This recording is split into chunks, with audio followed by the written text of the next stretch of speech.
السلام علیکم ناظرین کرام، نئی ویڈیو میں آپ کو خوش آمدید کہتے ہیں۔ پچھلے 2 دنوں سے یہ بات کی جا رہی ہے کہ آج سے شروع ہونے والا عدالتی ہفتہ بڑا تہلکہ خیز ہوگا۔ عدالتی محاذ پر اس پورے ہفتے میں بہت کچھ ہوگا۔ اس ہفتے میں کیے جانے والے فیصلے طے کریں گے کہ سپریم کورٹ پارلیمان کے ماتحت رہے گی یا آفریدی سپریم کورٹ کی کھوئی ہوئی عزت بحال کروا لیں گے۔ آج 4 نومبر ہے، کل 5 نومبر سپریم جوڈیشل کونسل کا پہلا اجلاس ہونا ہے، جس اجلاس میں آئینی بینچ کے حوالے سے فیصلہ ہونا ہے۔ یوں کہہ لیجئے کہ تمام تر نظریں سپریم جوڈیشل کونسل کے پہلے اجلاس پر تھیں، لیکن اس اجلاس کے شروع ہونے سے پہلے ہی بہت بڑا فیصلہ کر لیا گیا ہے۔ جسٹس منصور علی شاہ، وہی منصور علی شاہ جن کا رستہ روکنے کے لیے پورا نظام متحرک تھا، جن کے لیے پورا نظام دن رات کام کرتا رہا، منصور علی شاہ ہی اس آئینی بینچ کے سربراہ ہوں گے۔ شرائع دستور سے اب تک کی سب سے بڑی خبر، سب سے بڑی ڈیولپمنٹ ہو گئی ہے۔ تفصیلات سے میں آپ کو آگاہ کر دیتا ہوں۔ ناظرین کرام، یحییٰ آفریدی کے پہلے ہفتے میں کیے جانے والے فیصلوں کے بعد اب اس نظام کا سارا دار و مدار آئینی بینچ کے سربراہ پہ ہے۔ یعنی یہ پورا نظام چاہتا ہے کہ آئینی بینچ کا سربراہ اس جج کو بنایا جائے جو جج قاضی کی طرح سپریم کورٹ میں اس نظام کا سہولت کار ہو۔ اس پہلے ہفتے میں یحییٰ آفریدی نے جب سے اپنے عہدے کا حلف اٹھایا، 4-5 بڑے فیصلوں نے شہر اقتدار میں جو ہلچل مچائی، شہباز حکومت اور شہباز حکومت کو لانے والوں کی جو نیندیں حرام کیں، اس کے بعد پورا زور لگایا جا رہا تھا کہ اب آئینی بینچ جو بنے گا، جو 26ویں آئینی ترمیم کے اندر ایک شک رکھی گئی کہ سپریم کورٹ میں ایک آئینی بینچ ہوگا، اس آئینی بینچ میں کم از کم 5 سپریم کورٹ کے ججز ہوں گے، حکومت سے ریلیٹڈ جتنے بھی آئینی کیسز ہوں گے وہ یہ بینچ سنیں گا۔ دلچسپ بات یہ ہے کہ شہباز حکومت کو اس پورے نظام کو آئینی بینچ کا سربراہ بنانے میں ایک بہت بڑی شکست ہوئی ہے۔ تفصیلات میں آپ کو بتا دیتا ہوں، لیکن پہلے بتا دوں کہ سپریم جوڈیشل کونسل کے ممبران کون سے ہیں اور کیسے وہاں پر پوری گیم تبدیل ہوئی ہے۔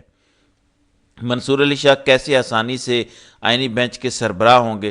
سپریم جوڈیشل کونسل کے اراکین میں یحییٰ آفریدی، پھر سینئر پیونی جج منصور علی شاہ، منیب اختر، جسٹس امین الدین خان، پھر وزیر قانون اعظم نذیر تارڑ، منصور آوان اٹارنی جنرل، پھر آفتاب شیخ نون لیگ سے ہیں، 8ویں نمبر پہ فاروق ایچ نائک، پھر Omar Ayub P T I کے جو اپوزیشن لیڈر ہیں، 10ویں نمبر پہ شبلی فراز، اور 11ویں نمبر پہ خاتون سول سوسائٹی کی ممبر ہیں جنہیں نامزد کیا ہے اسپیکر قومی اسمبلی نے، روشن خورشید صاحبہ۔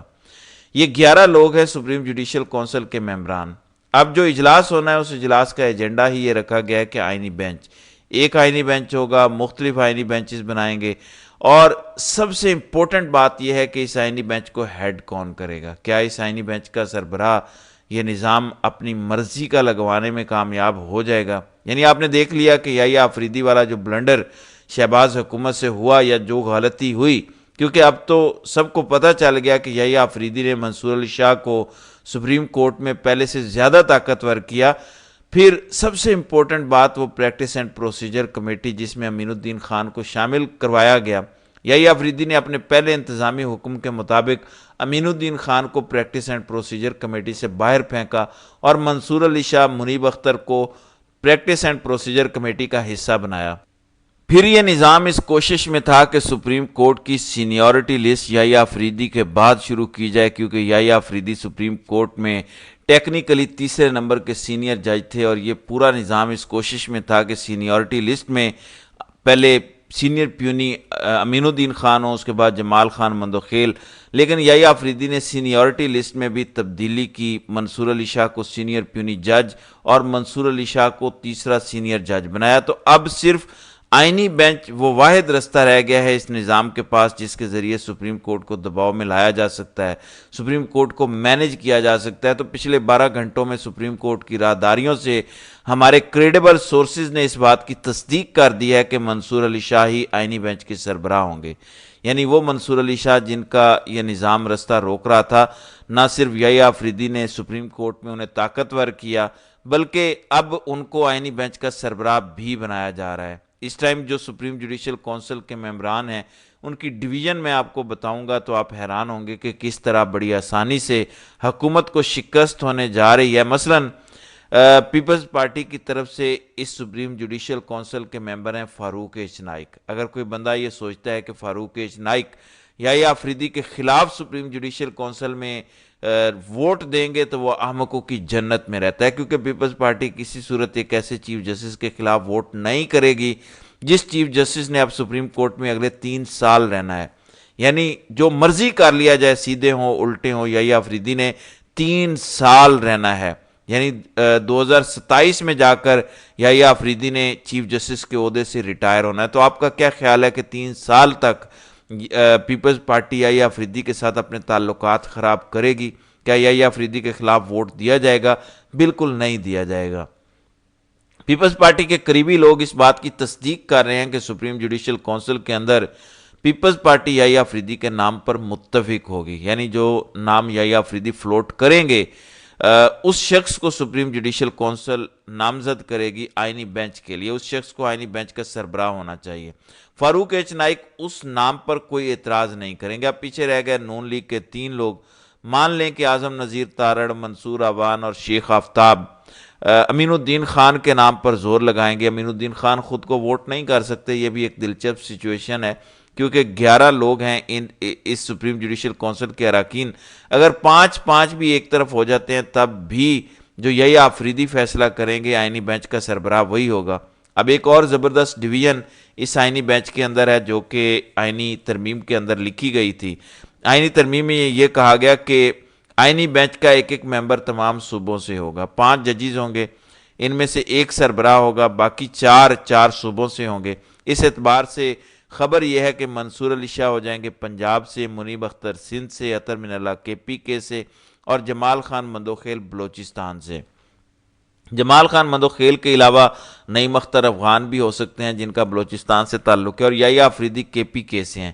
ایک تاثر یہ دیا جاتا ہے شہر اقتدار میں کہ اگر منصور علی شاہ کے نام پر اتفاق نہیں ہوتا، یہ سپریم جوڈیشل کونسل اور سپریم جوڈیشل کونسل کے اراکین کہہ دیتے ہیں، یعنی میجورٹی اعتراض کر دیتے ہیں یا آفریدی سے، تو پھر یا آفریدی ہی آئینی بینچ کے سربراہ ہوں گے۔ یعنی یا آفریدی سپریم کورٹ میں چیف جسٹس بھی ہوں گے، آئینی بینچ کے سربراہ بھی ہوں گے۔ تو اس اعتبار سے بھی حکومت کو بدترین شکست ہوگی، کیونکہ یا آفریدی کے پہلے چند فیصلوں نے جس طرح اسلام آباد سے لے کر پنڈی تک نیندیں حرام کی، جس طرح تمام لوگوں کو پریشان کیا، اور اب تو یہ بھی کہا جا رہا ہے کہ یا آفریدی کا انتخاب کر کے شہباز حکومت نے خودکشی کر لی ہے، کیونکہ یا آفریدی سے جو توقع کی جا رہی تھی وہ ان تمام تر توقعات کے برعکس چل رہے ہیں۔ یا آفریدی زبردست فیصلے کر رہے ہیں، ابھی تک وہ کم از کم زبردست فیصلے دے رہے ہیں۔